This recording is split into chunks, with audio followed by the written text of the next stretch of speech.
السلام علیکم ورحمۃ اللہ وبرکاتہ۔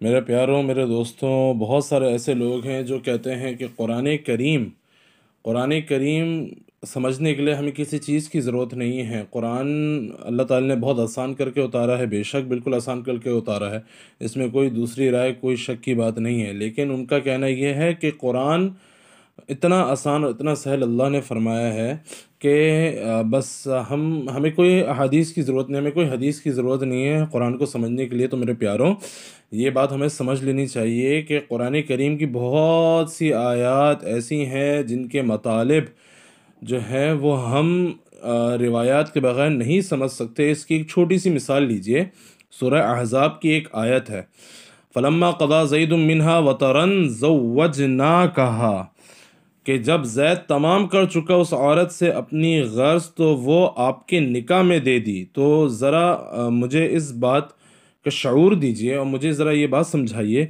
کیا اگر ہم روایات کو نظر انداز کر دینے کے بعد قرآن مجید کے صرف ان الفاظ سے اس واقعے کو کیا ہم پوری طرح سمجھ سکتے ہیں جس کا ذکر اس آیت میں کیا گیا ہے؟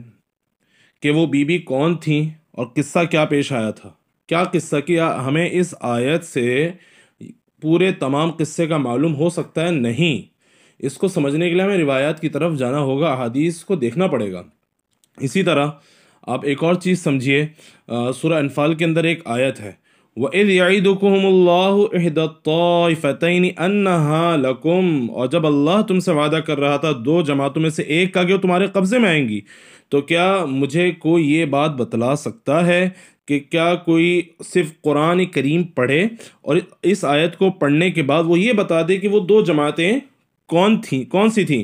اور اللہ تعالیٰ جو وعدہ فرما رہے ہیں، جو اللہ تعالیٰ جس وعدے کو یاد دلا رہے ہیں، وہ وعدہ قرآن میں کہاں ہے؟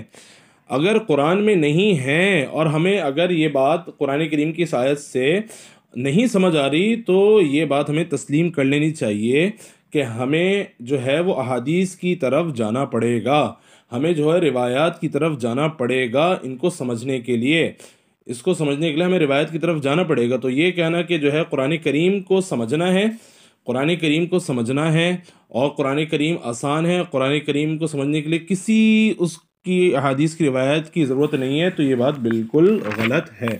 ایک آخری چیز آپ کے سامنے پیش کر کے بات ختم کرتا ہوں، کیونکہ ہم نے ایک چھوٹی سی چیز وہ یہ لی تھی کہ اس طرح بہت ساری آیتیں ہمارے ذہن میں یہ تھا کہ جو لوگ یہ کہتے ہیں کہ بھائی روایات کو سمجھنے کے لیے، مطلب قرآن کریم کو سمجھنے کے لیے جو ہے وہ روایات ضروری نہیں ہے، تو ہم ان کو یہ جواب دے رہے ہیں کہ آپ ہمیں سمجھائیے اس آیت سے ہمیں آپ سمجھائیے کہ جو ہے آپ کو کیا سمجھ آ رہا ہے، کیا آپ کو پوری بات سمجھ آ رہی ہے۔ ایک چھوٹی سی ایک اور آیت جو ہے وہ ہم آپ کو بتاتے چلیں کہ جو ہے سورہ توبہ کے اندر ایک آیت ہے نا، لَقَدْ نَصَرَكُمُ اللَّهُ فِي مَوَاطِنَ كَثِيرَةٍ، کہ مدد کر چکا اللہ تمہاری بہت سے میدانوں میں۔ کیا روایات کا انکار کرنے والے جو روایات کا انکار کرتے ہیں اور کہتے ہیں کہ ہمارے لیے بس قرآن ہی ہے سمجھنے کے لیے، بے شک قرآن ہی ہونا چاہیے، لیکن ذرا مجھے اس بات کا جواب دیجئے، اس آیت سے آپ کو کیا سمجھ آ رہا ہے کہ بہت سے میدانوں کی تفصیل ہمیں کہاں سے معلوم ہو سکتی ہے؟ بہت سے میدان، کون سے میدان؟